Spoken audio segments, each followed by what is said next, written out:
সুমিতা তুমি বলেই এটা জিজ্ঞেস করছি, মানে এটা সভাপতি হিসেবে কিন্তু তোমারই কাজ, কারণ এটা আমাদের মধ্যে যদি প্রশ্ন আসে একদম প্রান্তিক উত্তরবঙ্গ দক্ষিণবঙ্গের যারা তোমার ক্যাডার যারা রয়েছে তাদের প্রশ্নটা আসবে, হয়তো তারা জিজ্ঞেস করতে পারছে না। বিজেপির সত্যি 26-এ জেতার ইচ্ছে আছে? দুটো কোশ্চেন কিন্তু, এক হচ্ছে বিজেপি আদৌ আসতে চায় কিনা, আর দুই আসলে কি কি করবে। যদি লক্ষ্মীর ভাণ্ডার সমস্ত মহিলার ভোট এক বাক্সে নিয়ে আসতে পারত, তাহলে বিজেপি এই প্রতিকূল অবস্থার মধ্যে, যেখানে একজন মানবরূপী অসুর আমাদের এখানের নির্বাচন কমিশনার আছেন, একদম পুরো মানে ওনার চেহারা, ওনার আচার আচরণের সঙ্গে এবং ওনার লুকস, ওনার বডি ল্যাঙ্গুয়েজ একদম পুরোপুরি মা দুর্গা আসছেন, কুমোরটুলির অসুর, ওই গোপ ওই এক ব্যাপার। ওনার ওই আগ্রাসনের পরেও, ভিডিওদের হয়ে খেলার পরেও, লক্ষ্মীর ভাণ্ডারের পরেও 11,000 আসনে বিজেপি প্রার্থীরা জিতত না। এক। দুই হলো, যেখানে আমাদের লোকসভার প্রার্থী জিতছেন, তো সেখানেও তো লক্ষ্মীর ভাণ্ডার আছে। মানুষ বিভিন্ন ধরনের প্রচার, সংবাদ মাধ্যমের বিভিন্ন গসিপ, মিডিয়া হাইপ সমস্তকে অতিক্রম করেই বিজেপিকে কিন্তু বিরোধী দল হিসেবে প্রতিষ্ঠিত করে দিয়েছে, এবং একমাত্র বিরোধী দল। অ্যাসপিরেশন আছে কিছু, সেটা কি বিজেপি তৃণমূলকে হারাবে। আবার কিছু মানুষ প্রচার করছে, একটা পারসেপশন তৈরি করার চেষ্টা করছে যে তৃণমূলের সঙ্গে বিজেপির একটা গটাপ আছে, সেই জন্য কেন্দ্রে বিজেপি থাকবে, রাজ্যে তৃণমূল থাকবে। এটাও প্রচার চলেছে সমান্তরালভাবে, যে কথাটা তুমি বলছো। 242টা আসনে নির্বাচনে লড়াই করে 2টো আসন পেয়েছিলাম। আমাদের দেখে মানুষ বলতো হাম দো হামারা দো। আদবানিজি একবার কলকাতায় বলেছিলেন, হ্যাঁ হাম দো হামারা দো ওর বাংলাদেশে আনে দো। কারণ মিড-80s থেকে আমরা এই অনুপ্রবেশের বিরুদ্ধে, ডেমোগ্রাফিক চেঞ্জের বিরুদ্ধে, একটা সাইলেন্ট ডেমোগ্রাফিক ইনভেশনের বিরুদ্ধে আমরা কথা বলে আসছি। এই রাজ্যে জমি নীতির পরিবর্তন প্রয়োজন আছে। এক, আমরা একটা মডেল দিয়েছিলাম, মানে প্রস্তাব দিয়েছিলাম বুদ্ধদেব ভট্টাচার্যের কাছে। আমরা বলেছিলাম, দেখুন আপনার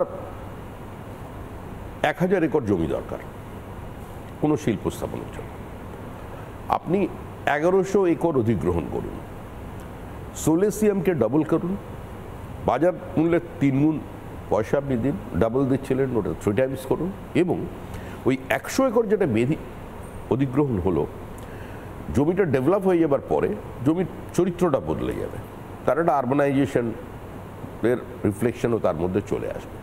সেইটাকে অনুপাত হিসেবে কৃষকদের মধ্যে বন্টন করুন। একদিকে তার যে সেই জমি হারা হলো, সে আরেকটা জমিও পেল, এবং সেই জমির মূল্যটা, যে বিঘের যে মূল্য ছিল, সেটা কিন্তু পরবর্তীকালে ডেভেলপ হয়ে যাওয়ার পর, ইন্ডাস্ট্রি হয়ে যাওয়ার পর সেটা 3 গুণ তার বেনিফিট হলো। এটা আমরা চাই। আমাদের বক্তব্য হচ্ছে আমরা শিল্পায়ন চাই, এবং শিল্পে আর কৃষির ওই সহাবস্থান নয়, কিন্তু যদি যখন জমি অধিগ্রহণের সময় কৃষকের জমি অধিগ্রহণ করলে ওই শিল্পে কৃষকের অংশীদারিত্ব দিতে হবে, তাকে শেয়ার দিতে হবে।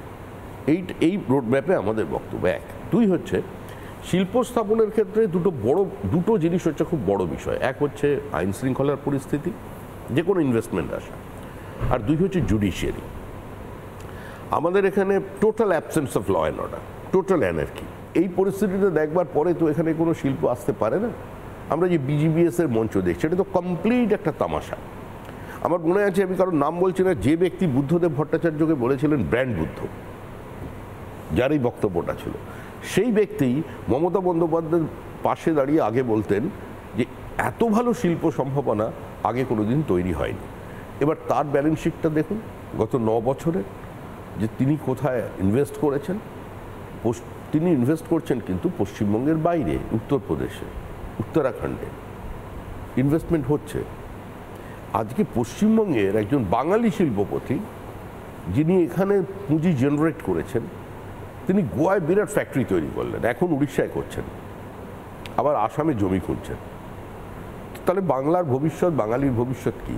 আপনি একদিকে প্রাইভেট ইঞ্জিনিয়ারিং কলেজ তৈরি করেছেন, এত 45,000 ছাত্রছাত্রী সেখান থেকে পাস করে বেরোচ্ছে, তারা কোথায় চাকরি করবে? একটা রাজ্য যখন গর্ব করে বলে আমরা 100 দিনের কাজে 1 নম্বর, 100 দিনের অনেকগুলো ফ্যাক্টর হেড আছে, কিসে 1 নম্বর? যে সর্বাধিক 100 দিনের কাজে 1 নম্বর। তার মানে কি, একটা সরকার সম্পূর্ণভাবে নিয়ন্ত্রণ নির্ভর করছে একটা প্রকল্পের উপরে, যেখানে তাদের ওয়েজেসটা কত। তো তো তার ডাবল ট্রিপল ওয়েজেসে আমাদের এখানকার শ্রমিকরা তারা ভিন রাজ্যে গিয়ে কাজ করছেন। এই যে মুখ্যমন্ত্রী 5,000 টাকার ঘোষণা করলেন, তারপরের দিন সমস্ত টিভি চ্যানেল দেখাচ্ছে যে মানুষের যাবার ঢল নেমেছে, কারণ তারা 5,000 টাকায় কারো সংসার চলে না। পশ্চিমবঙ্গে জাতপাত যেটা ছিল না, জাতের নামে বজ্জাতি ছিল না, এবার সেটাকেই মমতা বন্দ্যোপাধ্যায় রাস্তায় নামানোর জন্য টেনে নিয়ে আসছেন। অনেকগুলো ফ্যাক্টর এখানে কাজ করছে।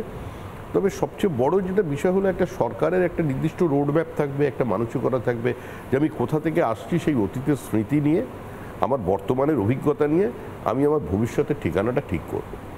কিন্তু সেইটা এই সরকারের মধ্যে থেকে কেউ পাইনি। এবার মনে হচ্ছে যে বিজেপি সরকারটা পরিবর্তন করতে চায় কি না চায়। তো এখন তো নীতিগতভাবে বিজেপি কোনো নির্বাচিত সরকারকে 356 দ্বারা প্রয়োগ করে ফেলে দেওয়ার বিরোধী। তো আমরা আমাদের অবস্থানে অনড়, আমরা কাউকে শহীদ বানাতে চাই না, আর এটা সম্পূর্ণ কংগ্রেসের বিষয়। তো সেই অবস্থায় দাঁড়িয়ে আমরা আমাদের মতো করে রাজনীতি করছি। আমরা বিশ্বাস করি যে তৃণমূল কংগ্রেস রাষ্ট্রবিজ্ঞানের নিয়ম মেনে, সমাজবিজ্ঞানের নিয়ম মেনে একটা স্বাভাবিক মৃত্যুর দিকে এগিয়ে যাচ্ছে। তৃণমূল চলে যাচ্ছে, তৃণমূল চলে যাবে, তৃণমূলের বিদায় অবশ্যম্ভাবী। 26-এর নির্বাচন তৃণমূলের বিসর্জন, এটা বিজেপির কথা নয়, এটা মানুষ চাইছে। এবারে প্রশ্ন হলো বেশ কয়েকটি দল, আমাদের দরজা খোলা আছে। কেউ পতাকা নিয়ে দলে আসতে পারেন, কেউ পতাকা না নিয়ে দলে আসতে পারেন। আমরা বলছি দেখুন মতাদর্শ না, পতাকা না নিয়ে আসাটা বুঝতে পারলাম মানে এতদিন আমরা দেখেছিলাম যে তৃণমূল থেকে অনেকেই নির্বাচনের আগে বা সিবিআই ইডি থেকে বাঁচতে এই ন্যারেটিভ রয়েছে, তারা নাকি চলে এসেছে বিজেপিতে।